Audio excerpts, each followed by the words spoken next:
Hi, everybody. It's Jay, and I am back in the booth with you for another sneak peek video preview for this week's new release here on Say with Jay. This week, our new release is A Cowboy's Whispered Word. It's book number 9 in Jessie Gussman's Sweet View Ranch Western Christian Cowboy Romance series, and, as always, I'll have more about the story and a live preview reading for you in just a moment. But, almost as always, Jessie has included a dish within this story, and we thought it would be fun for me to make it for you here today. That's what we're going to do in yet another segment of Cooking with Jay. Now, today's recipe is a little bit unique in that many people don't care for one or more of the ingredients in it. It's only got 4 ingredients. And the 4 actually combine to make an entirely new flavor profile that really tastes nothing like any of the individual pieces. So, I hope you'll stick with me and give this a try, because today we're making brown sugar, kielbasa, and sauerkraut. Let's get started, but as always, don't worry about trying to capture the directions and the ingredients in real time, because they'll be in the description of this video down below. All right, let's get started. Okay, so here are our 4 ingredients. 5 if you count rolls or buns if you're going to serve it on that. But first, obviously, you're going to need some kielbasa. The recipe calls for 3 pounds. Since I'm the only one eating this and I don't care to eat it every single day until Easter, I'm only going to use a little less than 2 pounds. That actually kind of speaks to the great variability of this recipe. If you want to add more kielbasa, you absolutely can. If you really like sauerkraut, you can certainly add more. But let's continue on. You're going to need 2 pounds of sauerkraut, and it needs to be well drained. It can come from a can, a jar, or a bag. Doesn't matter, just needs to be well drained. You're going to need 1 cup of brown sugar. It can be light or dark. Doesn't matter. Now, the last ingredient may give some people pause. You're going to need 12 ounces of beer. Now, I understand there are different reasons why that may give people pause. The first may be that you don't like the taste of beer. I understand that. I don't either. I am not a beer drinker. But, like I mentioned before, does not taste at all like beer. Essentially, beer is made of primarily 4 ingredients. There's water, there's malt, barley, and hops. And it's those flavors that we're going to add that help to balance everything out and is balanced by them. So it doesn't taste anything like beer. The second thing that may give people pause is the alcohol. We are going to, as one of our first steps, boil the beer with the brown sugar. And that process will absolutely 100% remove any alcohol from the beer. So there won't be any alcohol in our dish at all. Lastly, especially if you are, like me, not a beer drinker, you probably wouldn't, and I wouldn't recommend that you buy an entire 6-pack of beer for 1 can's worth for this recipe. With that in mind, many grocery stores do sell single cans of beer, so that negates the need for you to buy a large quantity of something that's going to go to waste. Incidentally, whatever kind of beer you choose to use, any variety is fine. We're after the malt, barley, and hops flavors to add to our flavor profile. Lastly, I do understand if you don't want to buy beer under any circumstances. And with that in mind, they do make non-alcoholic beer. Also, my in-depth internet research, meaning I Googled it, suggests that you can use low-sodium beef broth or mushroom stock as a substitute for the beer. I've not tried any of these 3 alternatives, but if you do, especially if you do, please let us know how it goes down in the comments. I'll be interested to hear about that. So our first step, we're going to cut up our kielbasa. You can cut it into long pieces, like bun length if you like, or you can do smaller pieces. Either one works. Next step, in a medium boiler, add your beer and your cup of brown sugar. Stir that until it is dissolved and bring it up to a low boil. Now, important tips here. This mixture does tend to boil over easily, to foam up when it's boiling too rapidly. So that's why you do want to keep an eye on it, stir it frequently, and keep it at a boil, but a low boil. You're going to want to boil it for 7 to 10 minutes. Again, that lets the alcohol evaporate out and it reduces your mixture a bit. Once those 7 to 10 minutes have passed, take it off the heat and set it aside while you get everything else ready.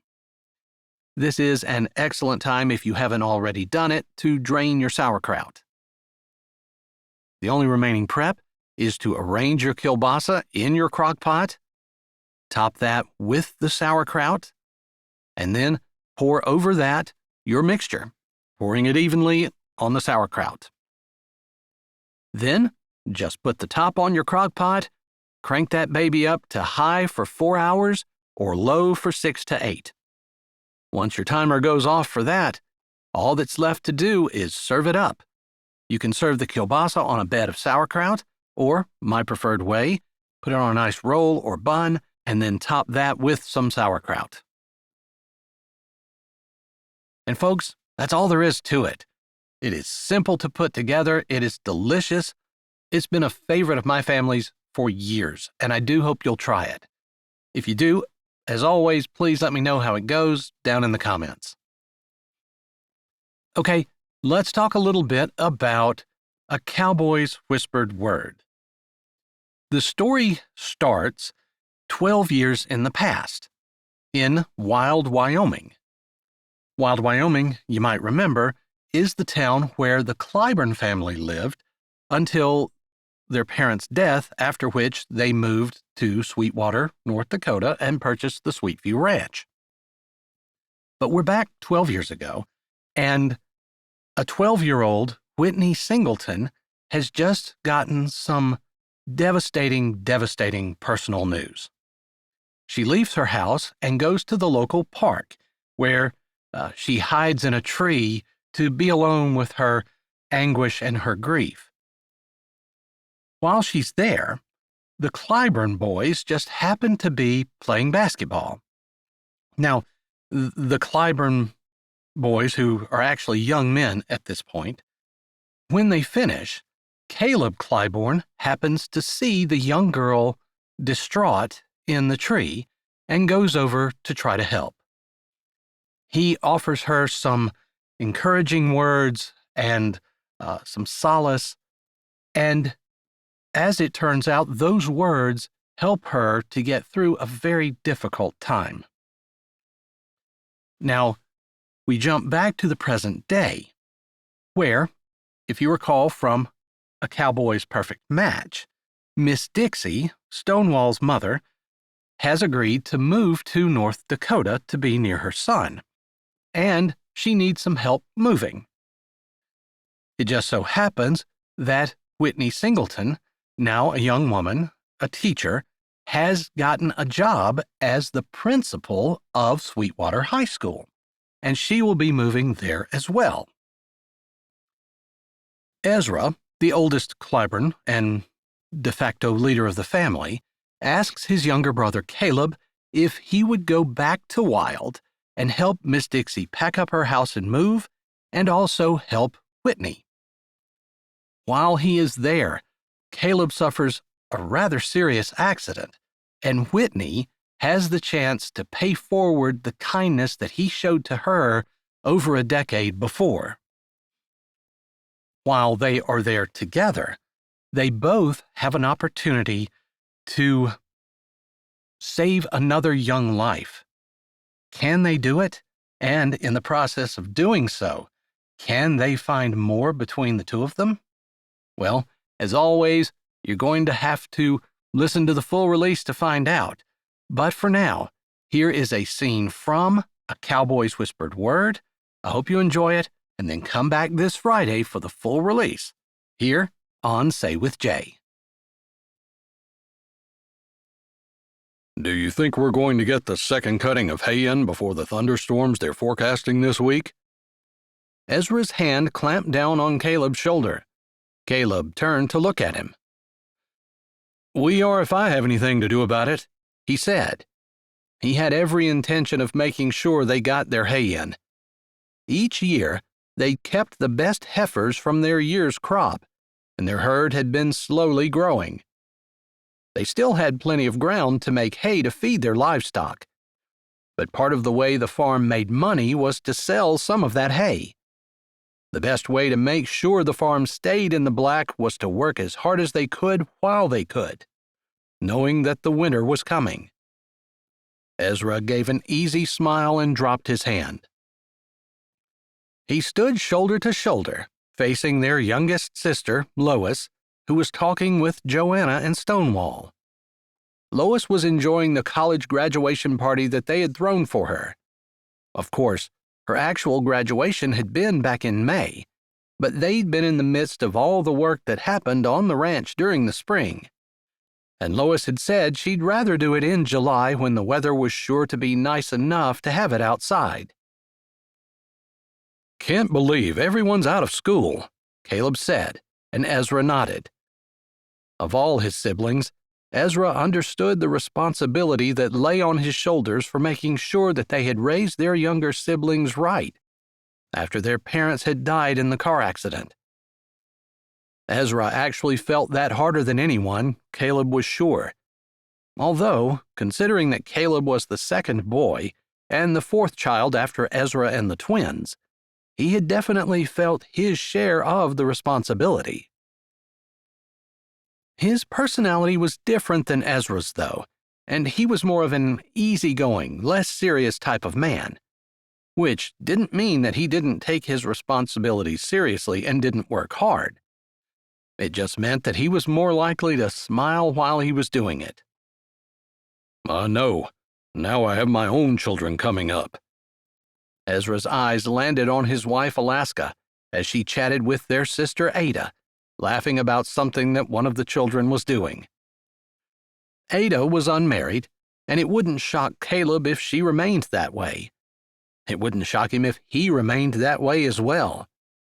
They were both in their mid-30s, and he was looking pretty hard at 40. It seemed like taking care of the younger siblings had taken up all of their time back when everyone else was pairing up, and now all the good ones were gone. Of course, Ezra had gotten married when he'd been almost 40, so it wasn't that Caleb had given up hope. It was more like he hadn't had the hope to begin with. This family meant everything to him, and he wasn't willing to sacrifice family time for the idea of the possibility of a wife. You know, as much as I love my siblings, it's a completely different thing when you have your own children. I wouldn't have said that when we were raising our siblings, and I would have argued with anyone who told me that, but it's true. Ezra's words were soft, thoughtful, and Caleb paid attention. Ezra was one of the wisest men he knew, and he learned a lot from him over the years. Of course, Ezra would be the first person to say that Ezra learned a lot from Caleb, although he highly doubted that that was true. He certainly didn't feel wise. Most of the time, he felt like he had barely figured out what he was supposed to do that day, let alone with his life. I guess I'll have to take your word on that. I kind of feel like it must be God's will for me to remain single. I thought that too, but God has a way of surprising us when we don't expect it. Alaska was a surprise, I'll give you that. Ezra laughed and Caleb agreed. Ezra and Alaska did not look like they would be compatible at all, but he had never seen two people who were meant to be together more, unless it was Stonewall and Joanna. who had just gotten married earlier that year. We just have you and Ada, Rufus and Lois, and then we'll all be married.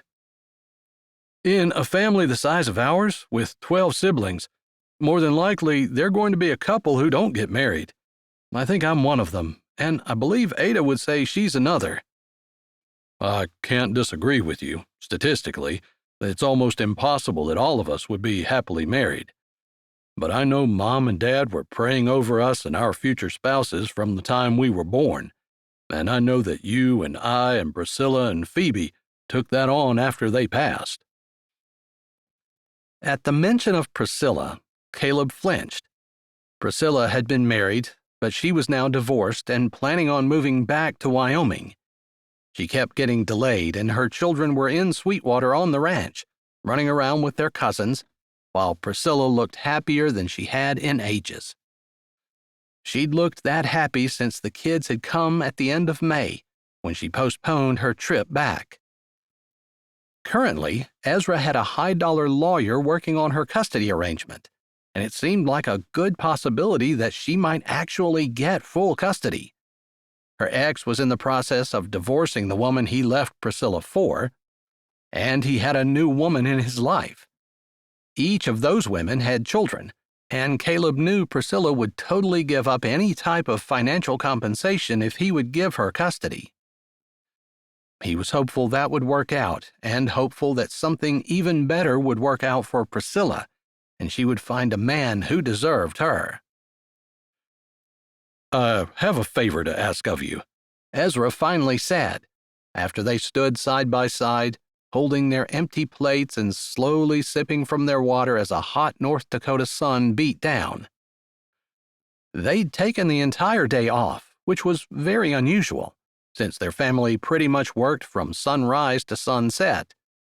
Even in the winter, there were animals to feed and water to unfreeze and snow to push. But it wasn't every day that the youngest sibling completed school, and they were all officially adults. Okay, Caleb said easily. Whatever Ezra wanted, he would do it just as he knew as sure as he stood there that anything that he needed from Ezra, Ezra would move heaven and earth to make sure he did for him. Stonewall's mom, Miss Dixie, needs help packing up her house and moving here. All right, I can head to Wyoming as soon as the hay is in. Well, there's something else I need to ask of you. All right, Caleb said. Packing up the woman shouldn't be hard. Even if the lady was taking all of her stuff, he could handle it. He had 6 sisters, after all, and he wasn't exactly ignorant when it came to how nitpicky women could be about their stuff. He didn't really understand that, since there wasn't anything here on earth that they could take with them to heaven, other than people, and to him, that made people the most important thing. Stuff was just that, stuff.